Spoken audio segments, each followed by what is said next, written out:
Christmas quiz series part 5. So, remaining part 4 దాకా అయితే మన ఛానల్‌లో ఉన్నాయి. అండ్ రిమైనింగ్ గూడా నెక్స్ట్ వీడియోస్‌లో మీకు ఐకార్డ్స్‌లో ఉంటాయి.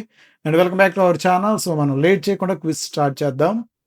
అండ్ 41వ క్వెషన్, బెత్లెహేముకు మరో పేరేంటి అని అడుగుతున్నారు. సో, బెత్లెహేముకి మరో పేరేంటి అని అడుగుతున్నారు. పాలపట్టణం, దావీదు పట్టణం, శాంతి ఊరు, రాజుల ఊరు. సో, మన ఛానల్‌లో క్రిస్మస్ క్విజ్ వీడియోస్ అయితే మనం అప్లోడ్ చేసాం.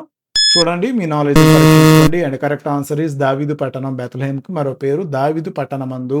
సో, దావీదు పట్టణం is correct answer. And 42 question, Christmas season ఎన్ని రోజులు? సో, ఈ క్రిస్మస్ సీజన్ అనేది ఎన్ని రోజులు ఉంటుంది? Option A 7 days and 10 days, 12 days, 20 days. So, 7 రోజులు, 10 రోజులు, 12 రోజులు, 20 రోజులు. క్రిస్మస్ సీజన్ ఎన్ని రోజులు ఉంటుంది? 42వ క్వెషన్. ప్రీవియస్ క్వెషన్స్ అన్నీ కూడా ఉన్నాయి. అండ్ 12 రోజులు ఈస్ ద కరెక్ట్ ఆన్సర్. 43వ క్వెషన్, క్రిస్మస్‌కి మరో పేరు. సో, క్రిస్మస్‌కి మరో పేరు. సో, 43rd క్వెషన్ ఇస్ క్రిస్మస్‌కి మరో పేరేంటి అని అడుగుతున్నారు. ఆప్షన్ ఏ పరిశుద్ధ దినం, బి జననోత్సవం, సి దేవదూత పండగ, డి మిరాకిల్ డే. సో, 43 క్రిస్మస్‌కి మరో పేరు. ఎస్, జననోత్సవం is the correct answer. And 44 nativity సీన్‌లో సాధారణంగా ఉండే జంతువు. నాటివిటీ సీన్‌లో సాధారణంగా ఉండే జంతువు. సో, మన పశువుల పాకలో మనకు సాధారణంగా కనబడేది పులి, సింహం, గొర్రె, తాబేలు. సో, వీటిలో మనకి సాధారణంగా కనబడే జంతువు ఏంటి? సో, పులి, సింహం, గొర్రె, తాబేలు. మన పశువుల పాకలో గొర్రె is the correct answer. And 45 Christmas సందేశం. సో, క్రిస్మస్ సందేశం యుద్ధం, శాంతి అండ్ మరియు ప్రేమ, శిక్ష అండ్ కోపం. 45వ క్వెషన్, క్రిస్మస్ సందేశం ఏంటి? సో, క్రిస్మస్ యొక్క సందేశం ఏంటి? యుద్ధమనా, లేకపోతే శాంతి ప్రేమ కలిగిద్దనా, లేకపోతే శిక్ష కోపం? ఇట్లా క్రిస్మస్ యొక్క సందేశం ఏంటి అని అడుగుతున్నారు. శాంతి మరియు ప్రేమ ఇస్ ద కరెక్ట్ ఆన్సర్.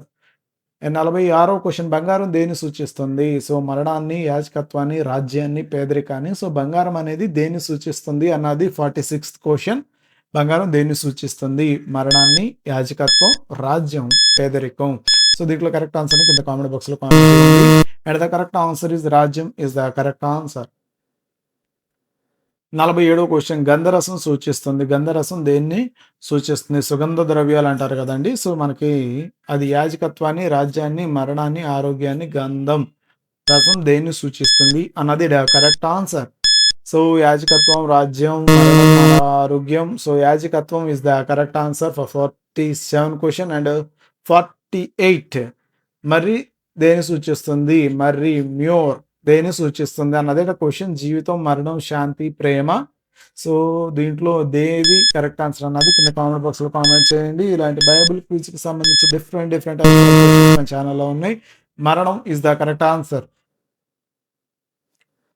49 కాపరులు యేసును చూసి ఏం చేశారు? కాపరులు యేసును చూసి ఏం చేశారు? సో, నిద్రపోయారు, వార్తను అందరికి చెప్పారు, ఇంటికి వెళ్ళారు, భయపడ్డారు.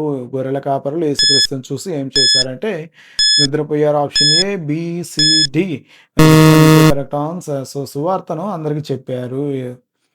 అండ్ 15th క్వెషన్, యేసు సమర్పించబడినప్పుడు ఆయన వయసు ఎంత? సో, యేసుక్రీస్తు సేవకు అర్పించబడినప్పుడు అతని వయసు ఎంత? ఆప్షన్ ఏ 30 రోజులు, ఆప్షన్ బి 40 రోజులు, ఆప్షన్ సి 50 రోజులు, ఆప్షన్ డి 60 రోజులు. సో, యేసు సమర్పించినప్పుడు ఆయన వయసు ఎంత అన్నది ఇక్కడ question. And the correct answer is 40 రోజులు is the correct answer. So, ఇట్లాంటి మరెన్నో క్వెషన్స్ మన ఛానల్లో ఉన్నాయి. For more videos please do subscribe our channel. Thank you so much.